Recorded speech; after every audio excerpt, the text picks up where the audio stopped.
Praise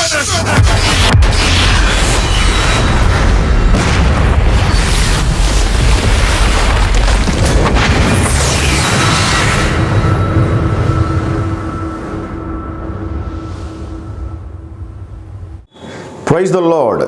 கிறிஸ்துவுக்குள் பிரியமானவர்களே, ஆண்டவராகிய இயேசு கிறிஸ்துவின் நாமத்தினாலே இந்த ஈஸ்டர் தின நல்வாழ்த்துக்களை நான் உங்களுக்கு தெரிவித்துக் கொள்கிறேன்.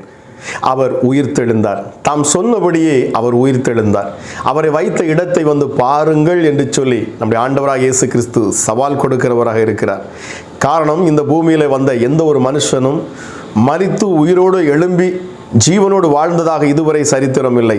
ஆனால் மரித்து உயிரோடு எழும்பின நம்முடைய ஆண்டவராகிய இயேசு கிறிஸ்து என்னும் இரட்சகர் இதுவரை அவர் உயிரோடு கூட இருக்கிற தேவனாய் இருக்கிறார். பிரியமானவர்களே, அவருக்கு ஆதியும் இல்லை அந்தமும் இல்லை. அவரே தொடக்கம், அவரே முடிவுமாய் இருக்கிறார். அல்பாவும் ஒமேகாவுமானவர். அப்படிப்பட்ட சர்வ வல்லமையுள்ள தேவனை குறித்து இந்த நாளிலே அவர் உயிர் தெழுந்ததை குறித்து நாம் பேசுவதில் மிகுந்த மகிழ்ச்சி அடைகிறோம். பிரியமானவர்களே, ஓய்வு நாள் முடிந்து வாரத்தின் முதல் நாளாகிய அதிகாலையில் மகதலேனா மரியாள் மற்றும் மரியாள்கள் அவர்கள் தேவனுடைய கல்லறைக்கு சென்றார்கள். அவர் தாம் சொன்னபடியே 3ஆம் நாள் உயிரோடு எழுந்து விடுவார் என்கிற பயமும் அச்சமும் பரிசேயர்களுக்கும் சதிசேயர்களுக்கும் வேதபாரர்களுக்கும் இருந்தது. பிரியமானவர்களே, ஆகவே அவர்கள் என்ன செய்தார்கள்? அந்த கல்லறையிலே ஒரு பெரிய கல்லை வைத்து அவர்கள் அடைத்து வைத்திருந்தார்கள். அதற்கு ஒரு காரணத்தை சொன்னார்கள். ஒருவேளை இந்த இயேசு கிறிஸ்து உயிர்த்தெழுந்து விட்டார் என்று சொல்லி இந்த சீஷர்கள் பொய் சொல்லி அவருடைய சடலத்தை எடுத்துக்கொண்டு போய் நம்மை ஏமாற்றி விடுவார்கள் என்கிற ஒரு காரணத்தை அங்கே அவர்கள் முன்வைத்தார்கள்.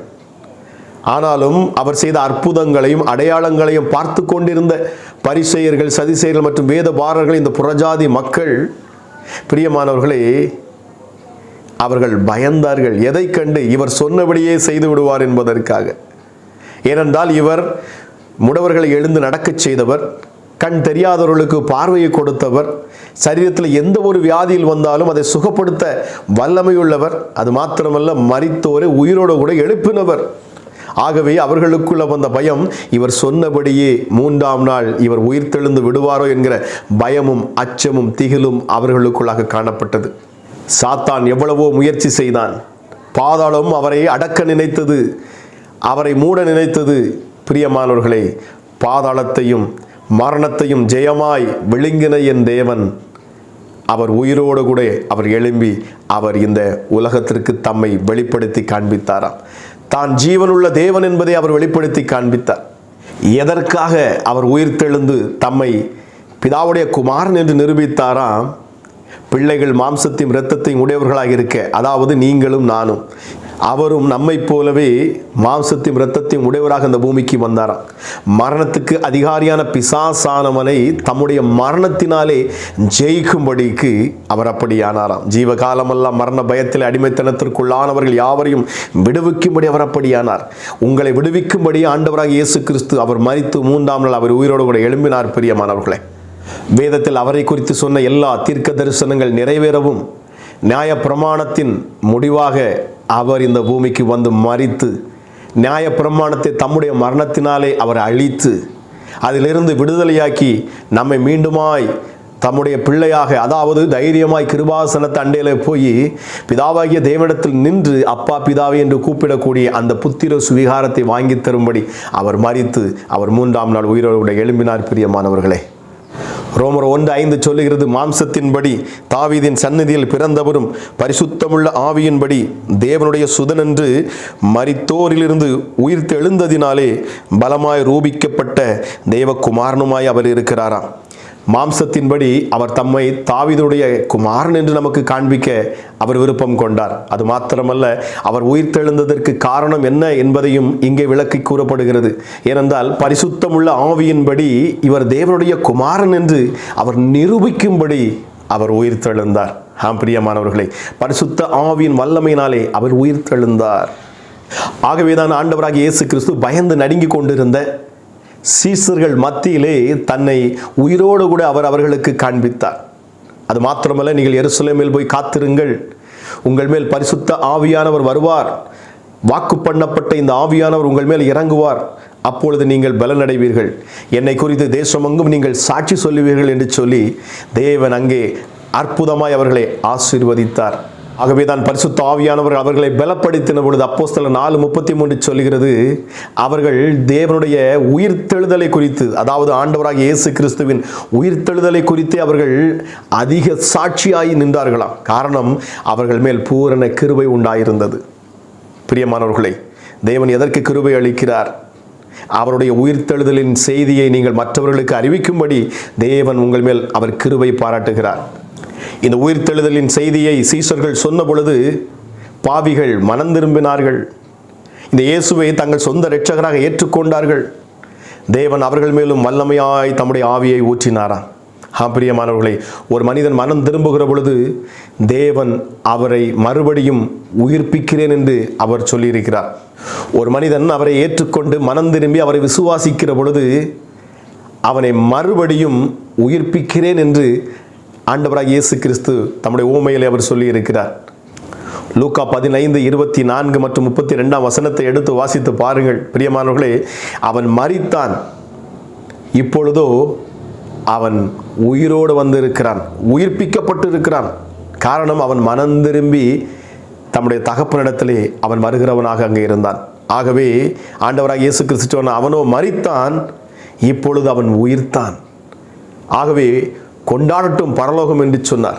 பிரியமானவர்களை, இந்த ஆண்டவராகிய இயேசு கிறிஸ்துவை உங்கள் சொந்த இரட்சகராக ஏற்றுக்கொண்டு உங்கள் இதயத்திலே அவருக்கு இடம் கொடுப்பீர்கள் என்று சொன்னால், என் ஆண்டவர் சாவுக்கு ஏதுவான உங்கள் சரீரங்களையும் அவர் உயிர்ப்பிப்பாராம்.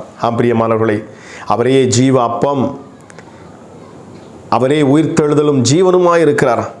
நானே உயிர்த்தெழுதலும் ஜீவனுமாய் இருக்கிறேன், என்னை விசுவாசிக்கிறவன் மரித்தாலும் பிழைப்பான், உயிரோடு இருந்து விசுவாசிக்கிறவன் என்றென்றும் அறியாமலும் இருப்பான் என்று சொல்லி அவர் வாக்கு பண்ணி இருக்கிறார்.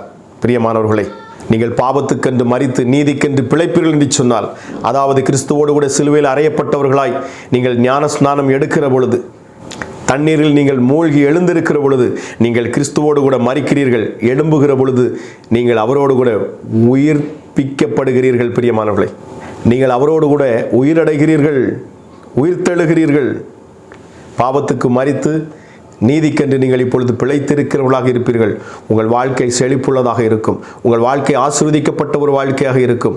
ஆகவே தான் பவுல் எழுதுகிறார், பிலிப்பியருக்கு எழுதின நிருபம் 3:10 வசனத்தில், நான் அவரையும் அவருடைய உயிர்த்தெழுதலின் வல்லமையையும் அவருடைய பாடுகளின் ஐக்கியத்தையும் அறிகிறதற்கும் அவருடைய மரணத்திற்கு ஒப்பான மரணத்திற்குள்ளாகி எப்படியாகிலும் நான் மரித்தோரிலிருந்து உயிரோடு எழுந்திருப்பதற்கு தகுதியாயிருக்கும்படிக்கு அவருக்காக எல்லாவற்றையும் நஷ்டம் என்று விட்டேன், அவைகளை குப்பையுமாக எண்ணுகிறேன் என்று சொல்கிறார். பிரியமானவர்களே, ஆண்டவராக இயேசு கிறிஸ்துவின் அந்த மரணத்தையும் அவர் உயிரோடு எழுந்ததையும் பவுல் விசுவாசித்து, நானும் இதே போல மரித்தோரிடத்திலிருந்து நான் உயிர்ப்பிக்கப்பட வேண்டும் என்பதற்காகவே இந்த உலகத்திலே நான் அனுபவித்துக் கொண்டிருக்கிற எல்லாவற்றையும் நான் அற்பமும் குப்பையுமாக எண்ணுகிறேன். அதாவது எல்லாவற்றை காட்டிலும் இந்த உலகத்தில் உள்ள நீங்கள் வைத்திருக்கிற சொத்தோ சுகமோ ஆஸ்தியோ கார் பங்களா நீங்கள் எதுவாக இருந்தாலும் சரி, பிரியமானவர்களே, இவைகள் எல்லாவற்றை காட்டிலும் நாம் முதலாவது எதற்கு பிரயாசப்பட வேண்டுமாம்? நாம் உயிரோடு கூட எழும்புவதற்கு. நாமும் மரித்தோரிலிருந்து உயிரோடு கூட எழும்ப வேண்டும். கிறிஸ்து வருகிற பொழுது நாம் உயிர்ப்பிக்கப்பட வேண்டும். இந்த சரீரம் மறுரூபம் அடைய வேண்டும் என்பதற்காக அவர் எல்லாவற்றையும் அற்பமும் குப்பையுமாக நான் எண்ணுகிறேன் என்று சொல்லுகிறார். பிரியமானவர்களே, ஆக ரோமர் 8:11 படி, அன்றியும் இயேசுவை மரித்தோரில் இருந்து எழுப்பினவருடைய ஆவி உங்களில் வாசமாயிருந்தால் கிறிஸ்துவை மரித்தோரில் இருந்து எழுப்பினவர் உங்களில் வாசமாயிருக்கிற தம்முடைய ஆவியினாலே சாவுக்கு ஏதுவான உங்கள் சரீரங்களையும் அவர் உயிர்ப்பிப்பார்.